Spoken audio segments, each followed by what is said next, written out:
Right, let's get into it. Right now, it's time to look at the headlines across the papers in Nigeria today. And we have a journalist and an activist with us in the studio, Fumi Komolafe. Good morning. Good morning. It's nice to have you join us. Yeah, compliments of the season. And Yes, same to you too.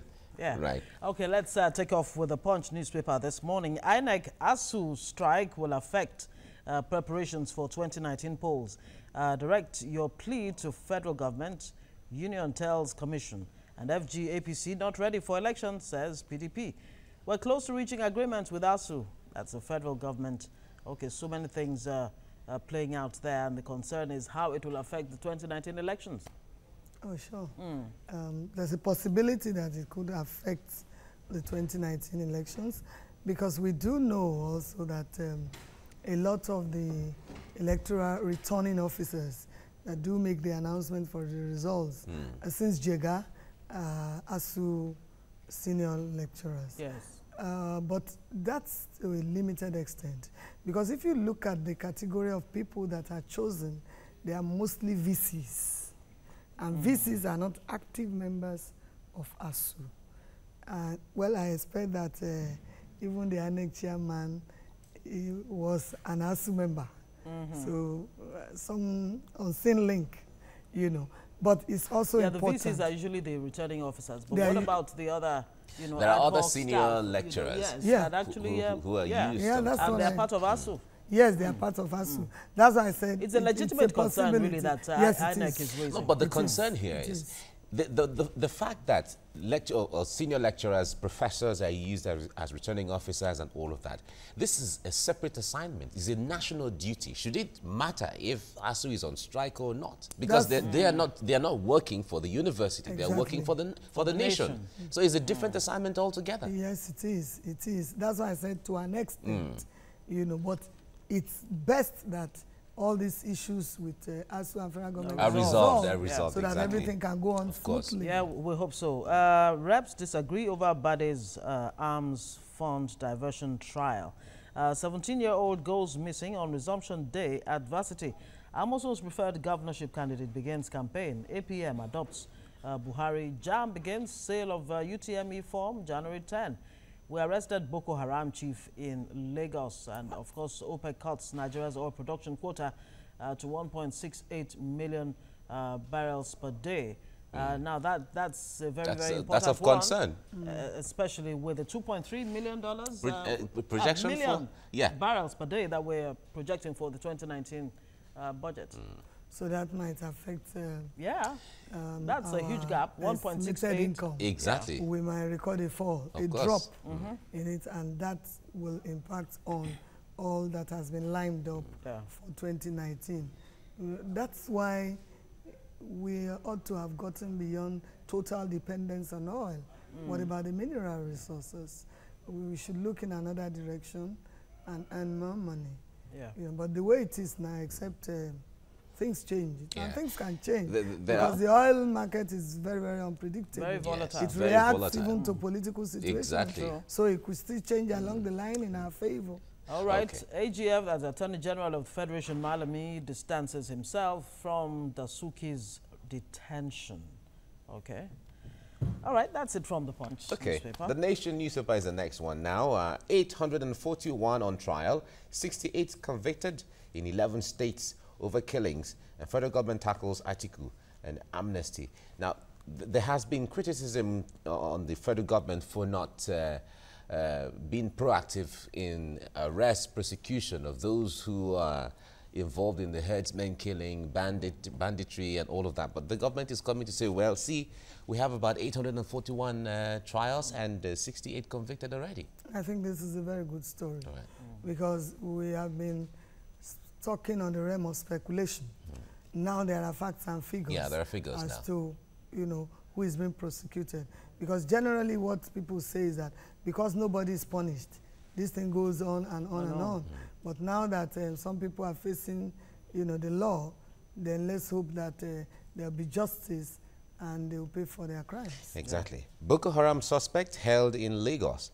Well, this is a news that just came, and he was said to have been arrested around Moe, and he was one of those who had masterminded some bombings and some other killings, according to the police. So it also tells you that the police can really be proactive sometimes.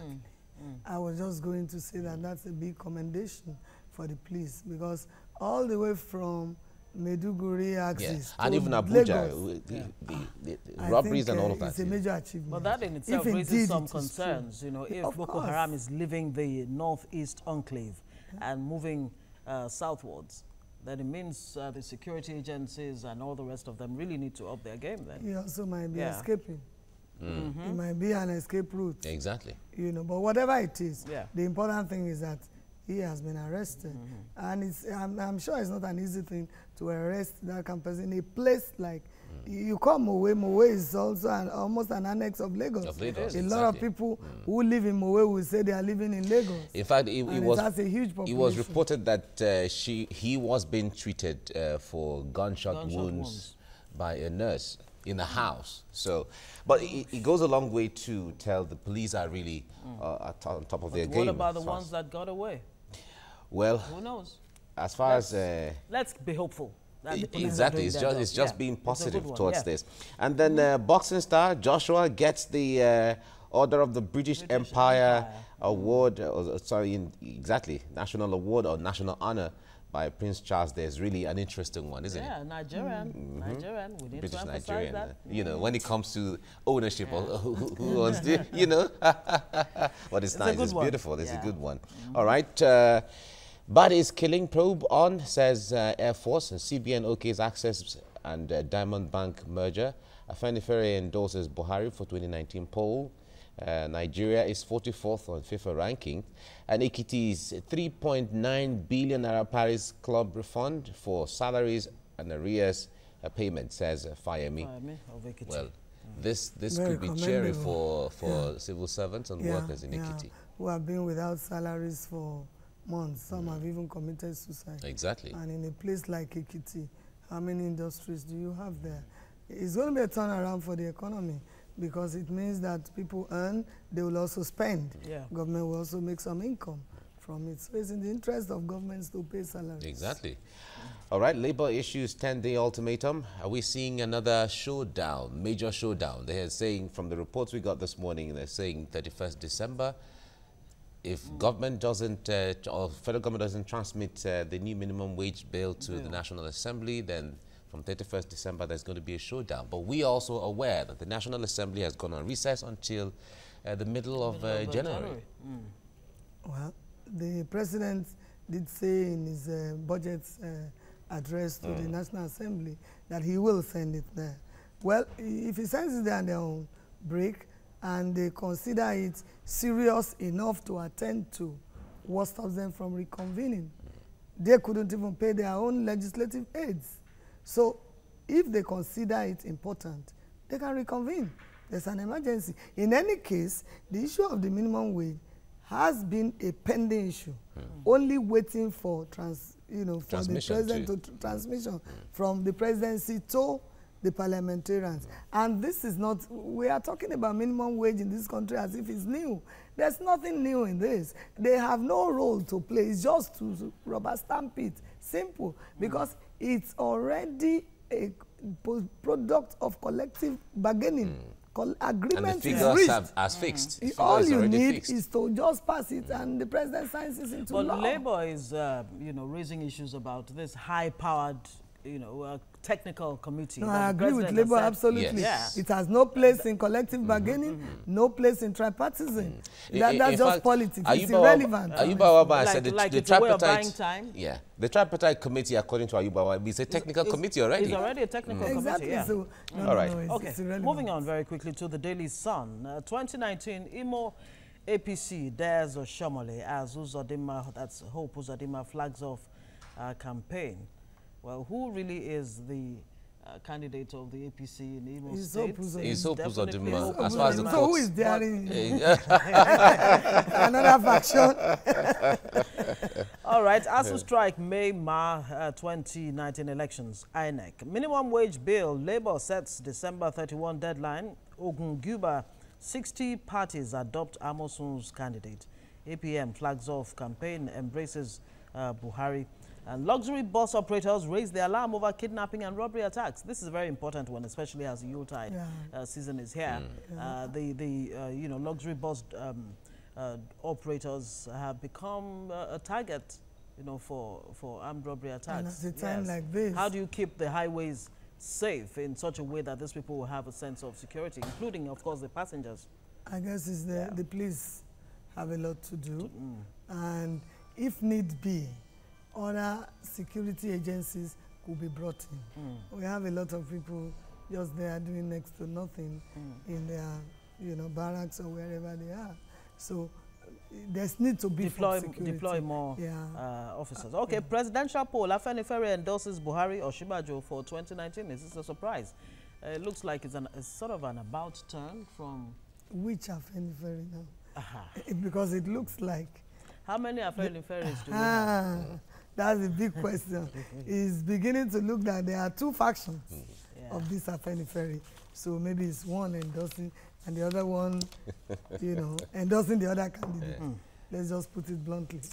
Okay, well, that's it for the Daily Sun. Okay, Vanguard is our next one. Our federal government plans new taxes to fund 2019 budget. Capital releases to hit 1 trillion naira by year end. And 2019 budget document unworkable. Saraki is throwing a hint on that already. We will be generating new revenue initiatives, which will include a new set of taxes and excise duties. That's the Minister of Finance Minister Zainab Ahmed is saying that already. Now, there are issues of taxes, double taxation, not understanding the taxes to be paid by, you know, different corporations and businesses and all of that already. Introduction of new taxes. I think that will be a huge burden on the people who I believe are already overtaxed. But again, if you look at it from the point of view that some of these taxes, there are a lot of people who do not pay taxes, especially in the informal sector. We saw the VADs raked in some amount of money. But again, over time, we've seen, I mean, an increase in the revenue of government, even from taxes. But maybe this is expected to be to meet, you know, make up for the shortfall in all revenue. But the people should not be overtaxed because the burden comes on the people, and that's not good. Multiple taxation has been a major challenge, especially for, you know, SMEs. Businesses, even businesses, corporate businesses, corporate businesses, and this is killing business. The real issue is how do you widen the tax net? The tax net, that's the issue. Because there has been that issue. Talking about, you know, bringing in about 10 million more taxpayers into the tax net. There has been so much evasion of taxes over the years. So if the dragnet is widened enough, I guess more money can be raked in. Labour gives federal government December 31 ultimatum to submit minimum wage report to National Assembly. 3 die, 4 injured as truck crushes commercial bus in Lagos. It's a troubling one there. Senate urges federal government to probe Bade's killing. Well, the probe is already on. Lagos, a festive season of traffic nightmares. We've seen that here and there. I'll make Nigeria aviation hub in Africa. Buhari is promising that. And the investors' sentiment split over Access and Diamond Bank merger. All right. Those just are some imagine how much aviation will add to the nation's GDP. So much. That sector is really fixed. Okay. Amnesty International report, federal government appeals to affected communities to remain calm. And why Buhari will win 2019 polls with a wider margin. Lai Mohammed is saying that. All right, this day, ASU strike may injure 2019 polls, once INEC says absence of lecturers, students may affect conduct of election. Wigwe Diamond Bank to write off NPLs, that's the non-performing loans before merger, reassures staff of job security. Of course, when you have this kinds of takeovers or mergers, the major concern is, you know, whether workers will retain their jobs. There's reassurance. Hopefully, it stays that way. Well, that people don't have to lose their jobs. Hands and people didn't lose jobs. There were no job losses. So it's possible.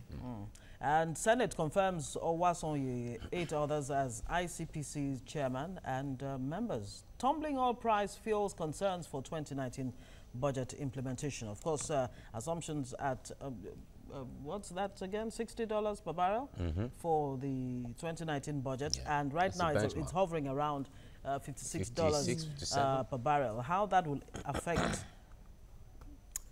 our income come 2019 remains to be seen. Of course, the president has said he's asking NNPC to do all it can to ensure that, you know, we're not affected negatively by the global volatility in commodity prices. So long as Nigeria relies on one product, there's no way it won't be affected. There's no magic. The only difference is how to mitigate so that the impact is not so much. That's just the difference. And that's where subsidy comes in. $1 billion set aside. All right, Fumiko Molafe, thank you very much for coming. But we'll be keeping you for the next discussion as well. Stay with us. All right. Thank you.